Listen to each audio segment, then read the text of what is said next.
visage, en fait, c'est des feux d'artifice. Hein.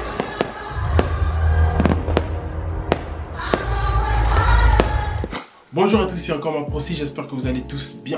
Déjà pour commencer, je vais vous souhaiter une bonne et heureuse année 2022. Dans cette vidéo, je vais un peu vous parler de comment s'est passé le réveillon ici en Roumanie. C'est 31 décembre 2021, je suis allé assister à un très beau spectacle de feux d'artifice pour célébrer la nouvelle année. Ça a eu lieu dans un grand parc de Bucarest. En fait, ça a été organisé pour tous ceux qui n'ont pas eu de plan proprement dit pour ce réveillon, c'est-à-dire le 31 décembre 2021. Pour le réveillon, les gens ont l'habitude ici, d'après ce que j'ai vu, de faire des réservations dans des salles de fête où ils auront droit à de la nourriture, des boissons et de la musique avec des DJ aussi. J'ai moi-même déjà passé un réveillon dans ces salles de fête là, je pense que c'était en 2019, 2020, quelque chose comme ça, c'était hors de Bucarest.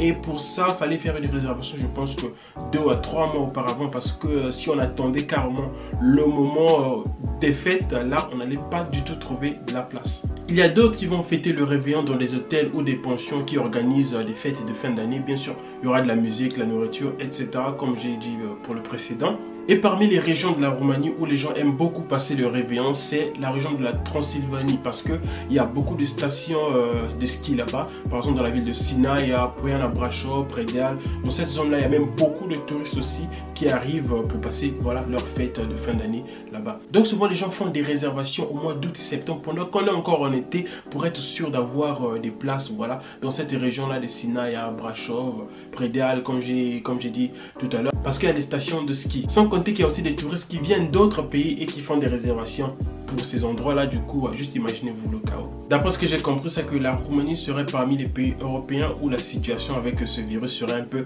vivable. Ce qui a donc fait que la plupart des Roumains qui avaient l'habitude de voyager pendant la période des fêtes puissent rester dans le pays. Et à cela s'ajoute aussi que certains touristes ont compris que voilà, en Roumanie, avec cette crise sanitaire, ça se passe plus ou moins bien. Donc il y a eu énormément de touristes qui sont arrivés en Roumanie pour passer la fête de fin d'année. D'ailleurs, pour ce réveillon, j'ai bien voulu aller à Brasov, mais qu'est-ce qui s'est passé? Partout où j'appelais, c'était déjà occupé. On me disait seulement que voilà, ça a été réservé déjà au mois de septembre, août. Donc, vous imaginez seulement le scénario. Donc, pour tous ceux-là qui n'ont pas eu la possibilité de passer leur fête de fin d'année dans de grands restaurants, des hôtels, des salles de fête, etc., comme ils ont eu l'habitude de le faire, il a été organisé un peu partout dans le pays des spectacles de feux d'artifice, bien sûr avec des DJ, de la musique, etc., pour tous ceux qui n'ont pas eu de plan pour se réveiller. Donc pour ce réveillon, j'étais allé moi-même assister à un spectacle de feux d'artifice. Je vous laisse alors avec ces belles images colorées. On se voit donc à tout à l'heure. Depuis que je marche là, je suis en train d'aller vers l'endroit où il y a le concert. Il y a des feux d'artifice déjà qui ont commencé alors que c'est même pas encore minuit. Il y a des pétards partout. J'ai même peur que ça m'éclate sur le visage là, donc j'avance prudemment jusque là-bas. Il y a de l'ambiance là-bas, il y a de la musique. Je pense qu'il y a des bons DJ.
Un peu du lac pour voir parce que là-bas c'est plus près, je pense que ça serait bien.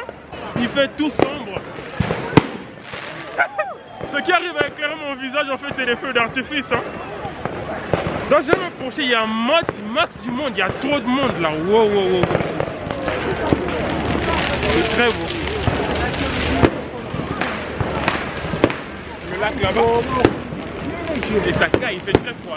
J'ai l'impression que les gens ne veulent pas partir. Je suis sûr que la police va rappliquer à tout moment parce que là, il y a comme un petit désordre maintenant. Les gens ils viennent en face du lac prendre des photos et tout. Mais bon, il y a beaucoup de bruit des feux d'artifice. J'espère que personne ne va lancer les pétards un peu là où on se trouve. Là. Bah, comme vous entendez, je n'ai absolument pas à faire des commentaires. Vous pouvez entendre tout ça. Un peu partout dans le parc, j'ai vu les gens ils buvaient du champagne qu'ils avaient emmené. Bien sûr, la buvaient en famille, entre amis, ou bien donner à ceux qui n'avaient pas pensé à ramener une bouteille pour célébrer la nouvelle année. Il y a une superstition ici que j'ai entendue qui dit que en cassant la bouteille ou bien le verre dont on a bu le champagne, on chasserait par la même occasion la malchance pour la nouvelle année. Bon, je n'ai pas vraiment vu de bouteilles de champagne ni de verres cassés dans le parc parce que j'imagine que ça allait donner beaucoup de travail à ceux qui devaient nettoyer le parc le lendemain et aussi c'est dangereux. Pour toujours rester dans l'idée des superstitions en Roumanie pour le réveillon, il y en a une autre qui dit qu'il ne faut pas être triste, ni en train de pleurer, ni en train de se disputer avec quelqu'un, ni emprunter de l'argent à quelqu'un parce que ça pourrait déterminer un peu ce qui allait nous arriver pour la nouvelle année, tout simplement.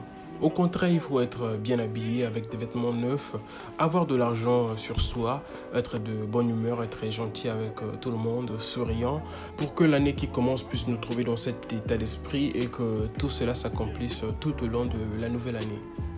La liste des superstitions de ce genre à propos du réveillon en Roumanie est très longue. Là, j'ai juste voulu en citer quelques-unes, comme ça vous avez une idée.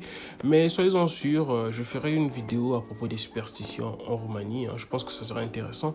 Donc, n'oubliez pas de vous abonner, d'activer la cloche des notifications pour ne rien rater.